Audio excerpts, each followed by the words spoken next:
This is the I Am A Mainframer podcast, brought to you by the Linux Foundation's Open Mainframe project. Episodes explore the careers of mainframe professionals and offer insights into the industry and technology. Now, your host, Senior Analyst and Vice President of Sales and Business Development at Futurum Research, Steven Dickens.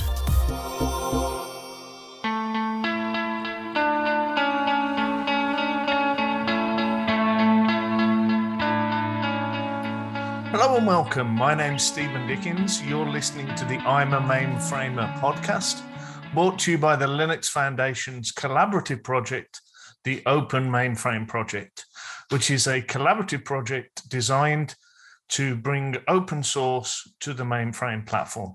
I'm joined today by one of my dear friends in the community, Cameron Seay. Cameron, welcome to the show. Thanks for having me, Stephen. Very glad to be here. Always a pleasure to talk with you, my brother. I'm looking forward to this. You and I have known each other for a few years now, and it's going back a while that we got to hang out in North Carolina for the recording of the launch of the Linux One box. So you've always been a long-standing supporter of the community.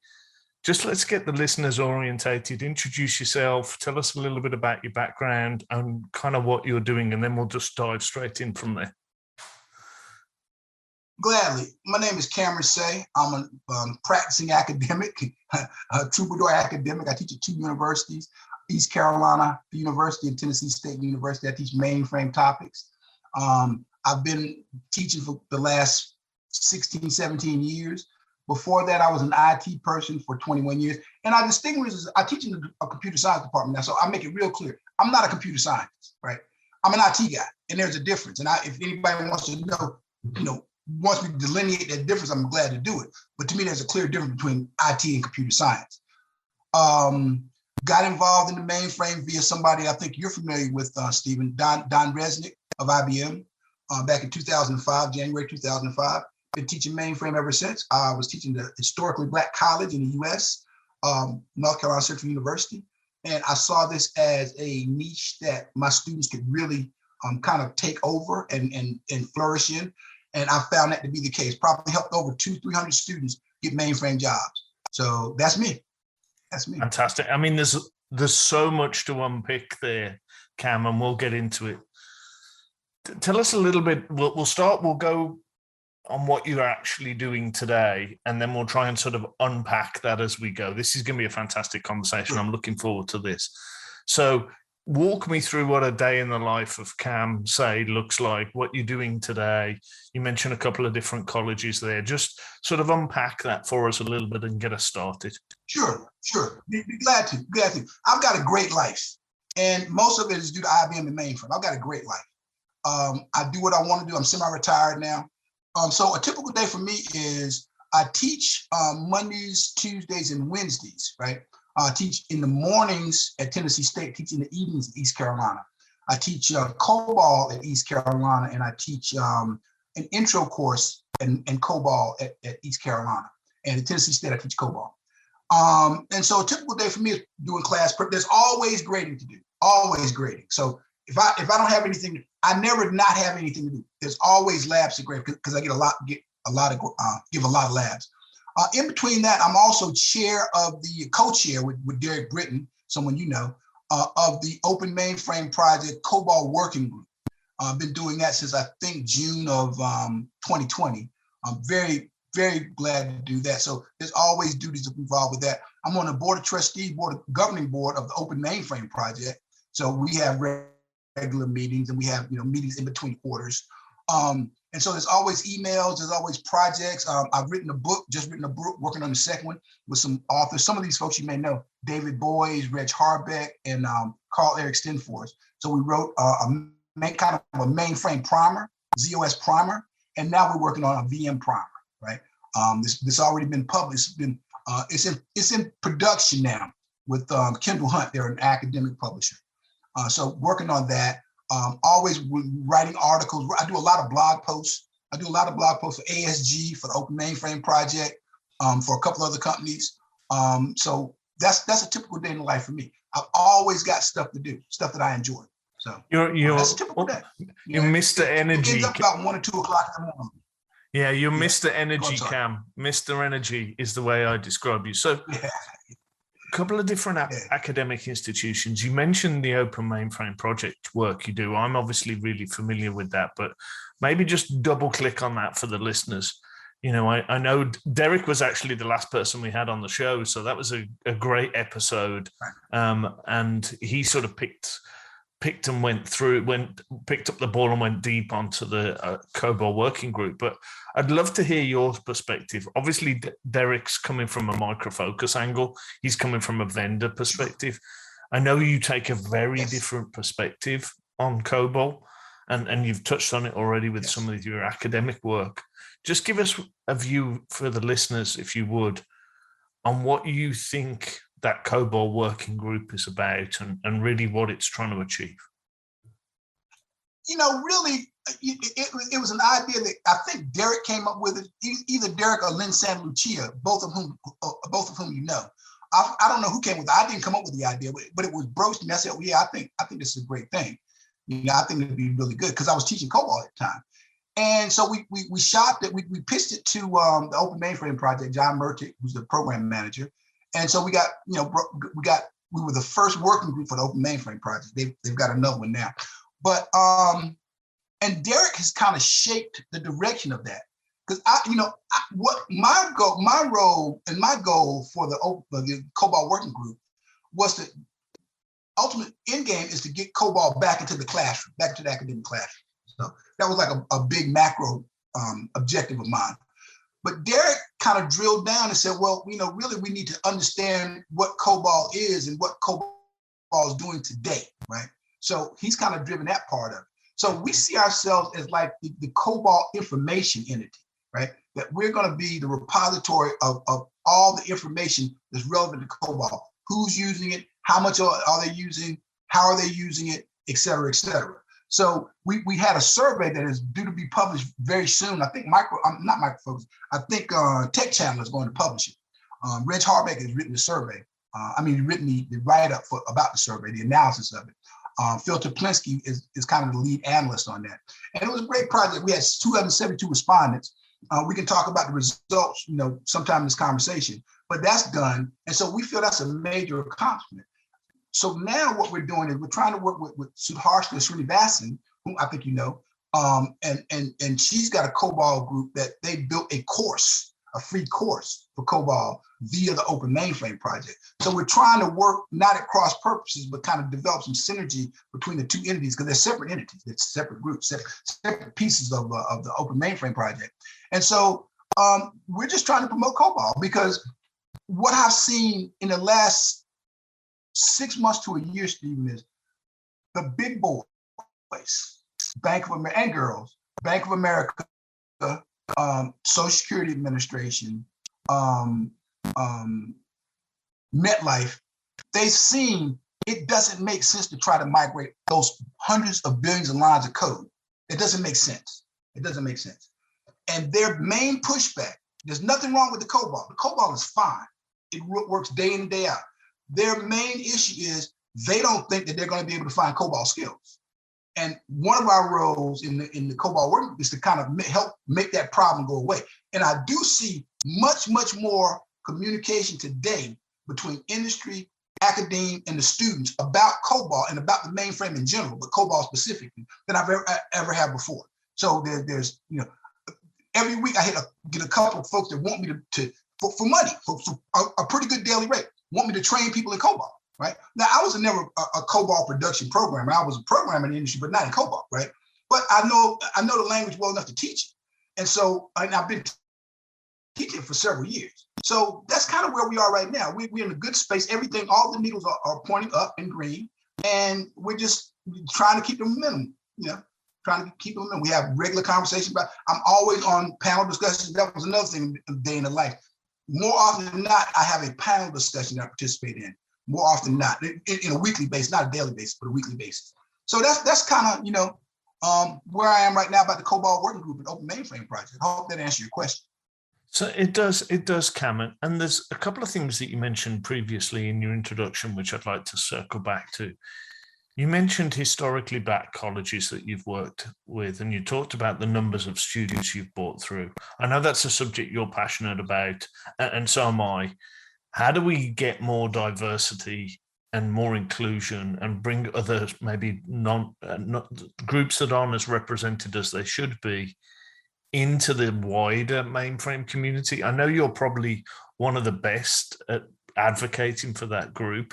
So I just want to give you the opportunity to spend a bit of time talking about that, because I think it's important for us as an open mainframe project group. It's important for the wider community. It's important for tech in general. So I just want to give you the opportunity to sort of just go long on this section. It's important. I want to give you the time. So just talk me through that, if you would. Sure. And I appreciate you having insight, understand the importance, the relevance, and the value in understanding these opportunities.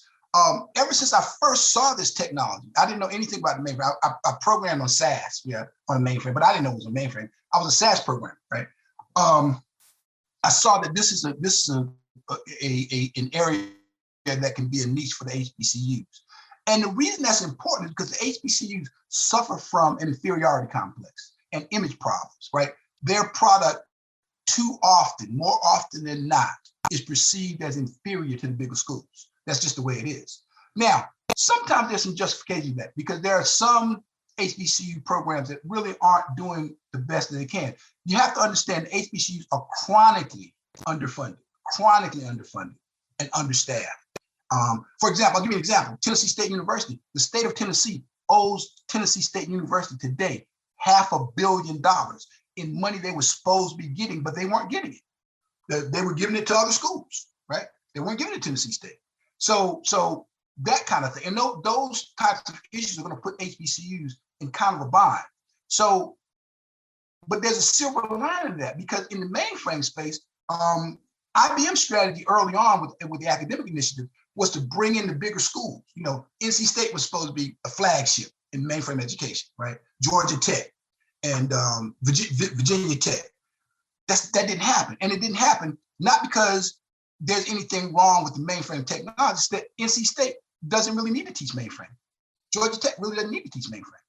But guess who does and can benefit from teaching mainframe? HBCUs, historically Black colleges and universities. And that has been a target. Now, what I am seeing now, and I've been screaming this, as you know, I've been screaming this for over a decade. I've been screaming, right? Industry has heard that the last couple of years, last year or so. And I do see them reaching out to the HBCUs. Here's the problem. The HBCUs aren't responding, right? That's the problem. I have a couple of hiring managers, 3 or 4 hiring managers that I know personally that have reached out to HBCUs and said, look, we think you can benefit from teaching this technology. And if you teach it, I've got jobs for your students. But HBCUs don't respond because there's a lot of inertia in academia, not just HBCUs, but everywhere. And when they start doing something, they're going to keep doing that thing. And if you try to put something else into the mix, unless there is a very extremely compelling reason that they can see and accept, they're not going to change. They're just not going to change. So it's a challenge, but I do see leeway. I am at Tennessee State. Tennessee State is a historically Black college and university. I want to give shout outs to Dr. Jacqueline Mitchell, who's the program manager, and my colleague, John Thompson, for bringing mainframe. We have 2 courses on the books now, and we're going to have more, right? So it can be done. But I'm optimistic, but there are challenges. So it's not happening today. But I do see the conversations being had. I do see the conversations. But industry, anybody from industry that hears this, that's in the mainframe space, right? If your company uses mainframe, focus on the HBCUs. NC State's never going to teach this stuff. They're never going to teach it, right? Georgia Tech's never going to teach this. I shouldn't say never, that's a long time. But they've got no compelling reason to teach it, right? The HBCUs do, if you make that case to them. So I want industry to hear that. And all conversations with me about that in this arena are going to come back to that at some point in time. So that's my stand on HBCUs, and I'm optimistic. I'm optimistic. And I think I'd say this to the listeners: anybody Cameron's a fantastic voice for these underrepresented communities. He's very active on the social platforms. We'll put a link to Cameron's LinkedIn. If you're okay with that, Cam, we'll put that in the show notes. Absolutely. Highly recommend anybody who's looking to bring people into the mainframe platform, particularly in the COBOL space. If you're looking for junior COBOL developers, Cameron is absolutely the person to reach out to and got pathways to get people into those programs. So we'll put that in the show notes. I'll work with the producer, Chris, and we'll get that in the show notes, because I think that connection point between industry and some of those HBCUs is exactly where you fit, and that's the value that you bring to the community. So yes, maybe we've sort of talked about some of those connection points, and I think that's really important. I know you've done a lot of work in the COBOL space. COBOL's been a bit of a lightning rod of a technology and a discussion in the community since the start of COVID, and we're both laughing about it because we know where the next 5 minutes of this podcast is going to go. Yeah. But maybe just give us a state of the union, Cam. You know, you're a co-chair of the working group. You probably got as good a perspective as anybody on where COBOL is these days. You talked about some of the research that's coming out. Just give us a kind of state of the union on COBOL in 2021. Okay, so it goes without saying that the global economy is dependent on COBOL. That's a fact. If you don't know it, look it up. That's a fact. Without COBOL, there is no global economy today. Right. And that is becoming more and more accepted. It's always been a fact, but it's becoming more and more accepted by the hiring managers making this, not the hiring managers, I'm sorry, the strategic managers that make the decisions. So that is becoming clear. I do see an embrace of the necessity to train people in COBOL. Right. So there are numerous initiatives underway for the State of the Union in the COBOL. It's aggressive in terms of education. Jeff Bisbee of IBM, I think you know Jeff, he's got some excellent material on this, very easy to follow. And so now the whole development methodology, I just had three guest speakers in my class this week. Rosalind Radcliffe, she's an IBM Distinguished Engineer. Bill Pereira, who's somebody in the Zoe space, and a gentleman by the name of Pierre Washington, who's a senior software architect in Rocket. And they explained to the students how they're using modern tools that are like Jenkins and Git to do their development. So students, you've got to be clear with the students. You're not putting yourself on an island by developing the skill set. It's part of a continuum, right? It's part of a continuum. And it's a continuum that you can point in any direction you want to. I'm old school. I teach ISPF because the hiring managers tell me to teach ISPF. But next week, we're going to look at VS Code, right? We're going to look at IDZ. We're going to look at some modern interfaces. So the whole development methodology is really evolving. Thanks to people like Chris O'Malley. I think Chris is retired now, but he used to be the CEO of CompuWare. He was very hardcore DevOps in the mainframe space, very hardcore. And I see that evolution occurring. And Misty Decker, formerly of IBM, now of Micro Focus, really is on me to show the students VS Code. I get the feeling that people they're kind of ashamed of ISPF. They shouldn't be, because ISPF is like VI in the Linux space. It's always going to be there. So if you can't, if nothing else is going to be there, you know ISPF is going to be there. So you need to learn it, just like you need to learn VI. So that's kind of where we are. When people are waking up and they're seeing things, there's a lot of movement. There's a lot of moving pieces of this, a lot of good positive energy in the COBOL space. And I love to see it because there's nothing wrong with the code at all. COBOL is a language. The more I learn about it, the more I fall in love with the simplicity of it. My students say that they all know Java. They're comp sci students, so they all know Java and Python. They say, it's so simple, I have a hard time understanding it. It's so simple. I mean, it's too straightforward. You know, it's explicit. Perform, write, read. It tells you in simple English what the program is doing. Java doesn't do that. C doesn't do that. Python doesn't do that, but it tells you in simple English what the language. So to answer your question, the State of the Union of COBOL, as a president would say, is good. Is good. I love that. I love that.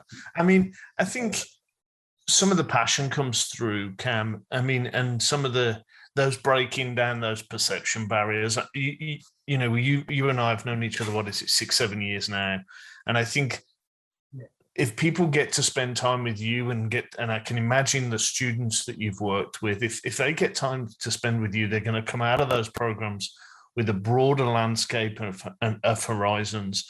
They're going to come out with better career prospects. They're going to come out with a better shaped view of kind of what it means to be a developer. And some of those prejudices are going to be sort of washed away. And I think that's the positive thing that you bring to the community. I mean, so let's start to look ahead a little.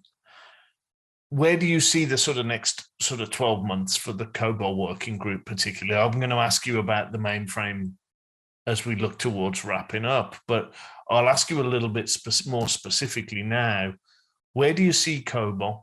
Where do you see the going? You guys have been on a fantastic run for the last couple of years with the COBOL working group. What do you see is next?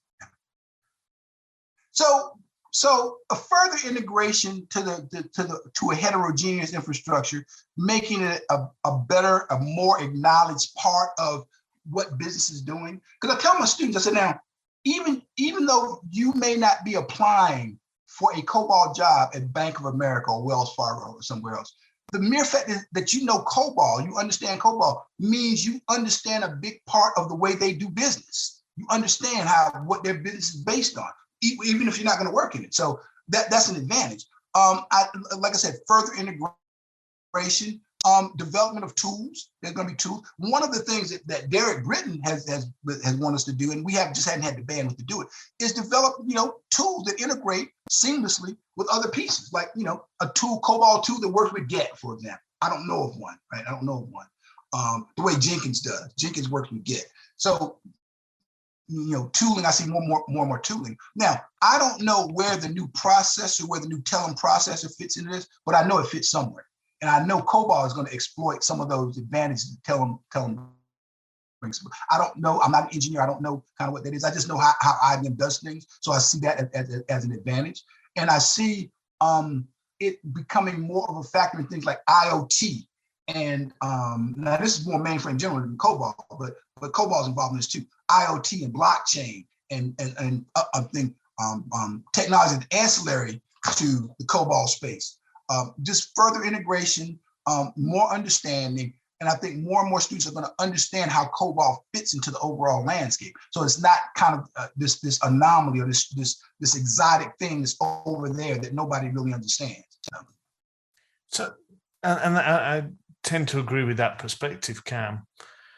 So I ask this question on every podcast, and I'm really looking forward to ask it to you because I think there's probably nobody better in the industry to ask this question of. But a consistent question I ask is, what advice would you give to your younger self? So you've got a time machine on loan for a couple of minutes here. You get back to go to the 21, 22-year-old Cameron Seay as you're leaving college. I think, as I say, you're the best person I've asked this question of on the podcast, and Chris will keep me honest, but I must have asked this to hundreds of people now. What would you say to your younger self? I would have, so to my younger self, even after I finished college, we're talking about 10 years ago, myself 10 years ago, I would do a serious study of computer science as a discipline, which I didn't do because I was afraid of the calculus, which I shouldn't have been. I would do a deeper study. I would spend more. I would tell myself 10 years ago, spend more time on task on learning the fundamentals. Get clear on the fundamentals, right? The fundamentals are important. So I would do that. I would lay a firmer foundation for where I am now. I wish that I had done more technical study early on. I did, I was a tinkerer and stuff. I did what I did, but I would be much more focused. So get a degree in computer science and focus and develop more technical chops. Understand the fundamentals, and learn another language. If I got 10 years ago, learn another language. That's what I would do. So what, I mean, and I'll double click, and as I say, I'm really keen to get your perspective. Career advice, what would you be giving to that 22-year-old Cameron? What would you be saying? You're just starting to enter into the workplace. What would you be saying to your younger self? I think you're perfectly positioned to answer this question. So that's why I'm asking the sort of double dip, if you will. But what career advice would you be giving? Career advice, understand the corporate environment, understand corporate culture. intimately, right? Understand, and I would advise the 22-year-old Cameron to get a mentor. Get a mentor in the organization where you're working, and stick to that mentor-like group. Become a pain in the butt to that mentor, right? And that will enhance your chances immeasurably by having a mentor. Now, you got to be somebody that the mentor wants to work with. So, you have to be serious, but learn the corporate culture in general, how corporate America works, how the corporate world, not just corporate America, corporate world globally works. Understand the global economy and get a mentor. Those are the best 2 pieces of advice I could give a 22-year-old starting. I think that's really solid advice. The amount of junior professionals that I've worked with, and it's been the first time they've had a mentor, and they're at sort of 27, 28. And yet you've been navigating through the world for sort of 5 or 6 years at that point. And they've been stumbling, and they've maybe not had as much. And you work with them over a couple of years, and the amount of progress they make, and you sort of think, I wish you'd come to me age 22, because I could have helped you made that progress so much earlier in your career. So no, I think that's fantastic advice, Cam. And I think, you certainly play that mentor role to a lot of people. I know you do that and provide those pathways. So I think that's really solid advice. So we're looking ahead. We've sort of just gone back. Now let's look ahead. I think you've got a really good perspective, but say you've got a crystal ball now, you've still got that time machine, but you can go forward in it. Where do you see the mainframe sort of 5-10 years out from now? So the mainframe 5-10 years now, I love what IBM, the direction IBM is doing. It's becoming much more cloud savvy, because when you say mainframe, you're saying cloud, right? Folks don't understand that. Mainframe is cloud technology. It's the original cloud in circa 1965, right? So I see it becoming more of a visible factor in the cloud landscape, hybrid cloud, the area that you're working in vigorously, Steven, vigorously. I would like to see IBM promote Linux on the mainframe more, because Linux on the mainframe is completely, I shouldn't say completely different. It is a vastly different animal than Linux on x86, right? It does things that you can't do on x86.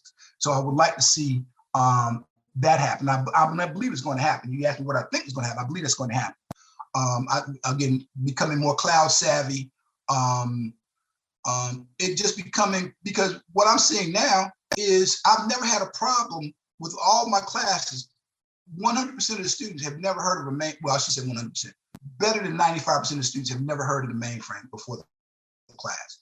At the end of the class, I have convinced them that this is an important technology and one that they should consider a career in. So I see that expanding. I see that expanding more. The mainframe becoming more of a household. I'm not going to say a household word because it's business technology, but more understood by the common folk, right? By the common folk. I see that happening because of the things that mainframe is going to do. It's going to start playing a role, for example, in blockchain. I see mainframe playing a big role in blockchain. I mean, it plays a role in blockchain now. People just they don't know that. I see people becoming aware of mainframe's role in kind of blockchain and IoT and things that involve heavy transactions. So that's what I see now. IBM comes up with another mainframe every couple of years, and so I really can't make any predictions about that. The memory is always going to get more powerful. It's always going to have more storage. It's always going to be faster, bigger, better, stronger. So that's going to keep going. That's been going for the last 60 years. So I see it broadening its already pervasive footprint and solidifying that footprint going forward. That's what I see. So Cameron, this has been a fantastic conversation, and I knew it was as soon as Chris booked you to come on the show that this would be one of the highlights. I think over the last sort of half an hour, 40 minutes, what we've been able to cover is a really good sort of arc around where COBOL's going.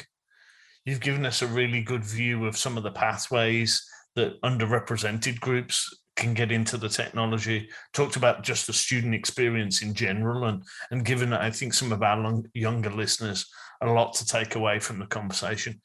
Anything you'd want to add before we wrap up? Is there anything I've not asked you as the host or done a bad job on? Is there anything you'd want to sort of talk about that we've not covered?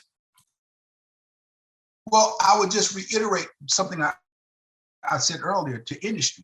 understand that you can make the skills issue much less of an issue than it is now, just by opening your eyes. Look around you, and I'm involved in a project now where with a faculty member, Maggie Hall. She just got an NSF grant to teach technology, programming to the working poor, Python and COBOL. I'm the COBOL guy. And so she's going to find these people that are either homeless or working poor, and she's going to teach them how to do mainframe, right? So industry, open your eyes and don't come to me that I can't find the skills. It annoys me no end when I hear industry say, here's my email, dude, hit me up. You're saying something is a problem. We can make that problem go away. At least for you, we can, right? Any company. Oh, and this is another thing that I want to say that I hadn't said. The time to grow your internal skills is now. Don't wait. Don't kick this can down the road. You've been doing that for the last 10 years. You need to start going. You're looking for people with 5 to 10 years mainframe experience. You're not going to find them because everybody's looking for the same people, right? Grow your own internally. Bring new hires on and teach them what you want them to know. That's the message that I have. I think that's fantastic. You've been listening to Steven Dickens. I'm your host from the I'm A Mainframer podcast. We've had Cameron Seay on the podcast with us today. If you like what you hear, please click and subscribe and give us a 5-star review. That really helps with the rankings. Cameron, it's been fantastic to have you on the show. You've been listening to the I'm A Mainframer podcast, brought to you by the Linux Foundation's Open Mainframe project. We'll speak to you next time. Thank you very much.